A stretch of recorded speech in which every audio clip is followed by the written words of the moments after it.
राजेश्वरी देवी सिद्धांचल पर्वत निवासिनी तम देवी जगत माता योनि मुद्रे नमस्ते। ऐतिहासिक योगी पहाड़ पर हर वर्ष की भांति 2021 में भी माँ भगवती का वार्षिक स्थापना दिवस भारत माता सेवा चैरिटेबल ट्रस्ट बिहार इकाई के तत्वाधान में 30 और 31 जनवरी जो शनिवार और रविवार को पड़ेगा बड़ी धूमधाम से मनाया जाएगा। भारत की अखंडता, एकता और विश्व कल्याण के लिए माँ त्रिलोक विजय अपराजिता का महायज्ञ जो 24 घंटा अखंड चलेगा।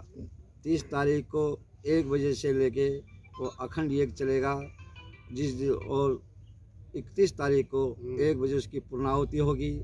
उसके बाद में कन्या पूजन, कमल के फूलों से माँ का अभिषेक, 56 भोग का प्रसाद जो भोग लगाया जाएगा।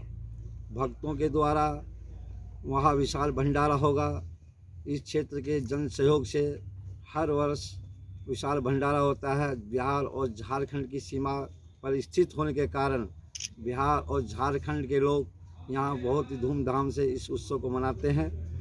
इसलिए मैं इस योगीवीर पहाड़ के महंत के नाते मैं आह्वान करना चाहता हूँ जन समुदाय का, भक्तों का, कि 30-31 तारीख को आकर इस विशाल आयोजन में सहभागी बने और प्रसाद पा के अपने आप को पुण्य कमाएं और अपने आप को कृतार्थ करें।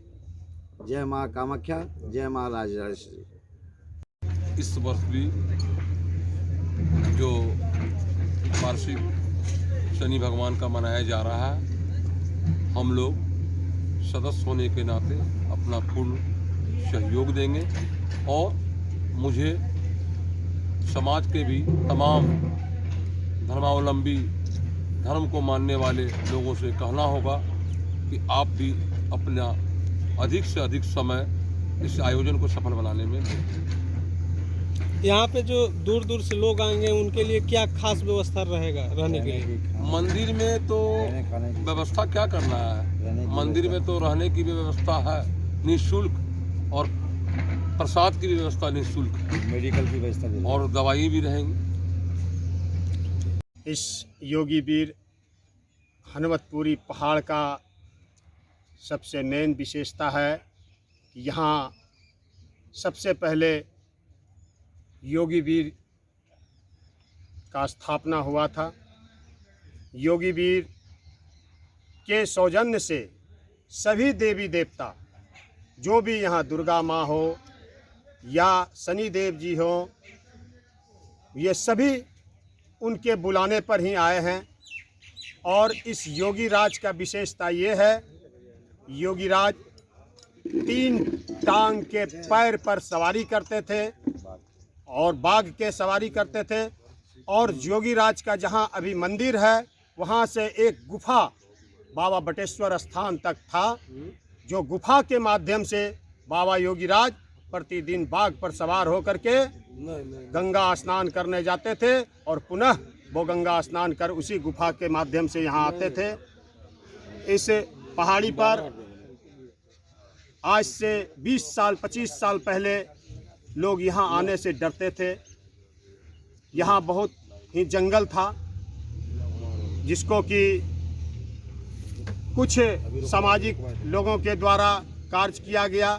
इसके बाद 2009 में 11 में बाबा माई महाराज जी आए और माई महाराज जी इस पहाड़ का पूरा बागडोर अपने हाथ में लिए हैं। उसके बाद ये शनिदेव का शनिदेव मंदिर का निर्माण कराए, स्थापना कराए। और अभी जो पार्क का निर्माण हो रहा है, ये जो काम हो रहा है, पोखर का सौंदर्यीकरण का कार्य जो हुआ या बाउंड्री का कार्य जो हुआ, ये सभी बाबा माई महाराज के देख रेख में हुआ। और बाबा योगीवीर का प्रकोप है कि हमारे यहाँ किसी भी प्रकार का इलाके में ना बीमारी होता है, ना हैजा होता है, ना कोलरा होता है। यहाँ तक कि कोविड-19 जो हुआ उसका असर हमारे इस इलाके में किसी पर नहीं आया, और जिस पर आया तो वो सीमित रह करके ही वहीं खत्म हो गया। ये सभी बाबा जोगी राज की कृपा है। बस मैं इन्हीं शब्दों के साथ। यहाँ जो यज्ञ हो रहा है उसमें जो है खास तौर पे किस तरह का व्यवस्था रहेगा? जैसा कि गुरुदेव जी ने आप लोगों को बताने का काम किए कि ऐतिहासिक योगी पीर पहाड़ पर हर वर्ष की भांति 2021 में भी जैसे जैसे पिछले वर्षों में कार्यक्रम होते आया है उसी तरह 30 को 24 घंटा का यज्ञ होगा और सुबह शनि देव महाराज का तेल से अभिषेक होगा। इसके बाद दूसरे दिन 31 को 24 घंटे के बाद उस यज्ञ का पूर्णाहुति होगा, कन्या पूजन होगा। इसके बाद भंडारा का आयोजन है। सारे जो इस पहाड़ के इर्द गिर्द हमारे समझ से भागलपुर, गोड्डा, साहबगंज ये 3 जिले के लोग आते हैं यहाँ और सबों को इस भंडारे में बाबा की तरफ से भी और हम सदस्य होने के नाते भी सबों को आमंत्रण देते हैं कि हर वर्ष की भांति इस वर्ष भी सभी लोग इस यज्ञ में शामिल होकर के इस यज्ञ का लाभ उठावें, पुण्य के भागी बने।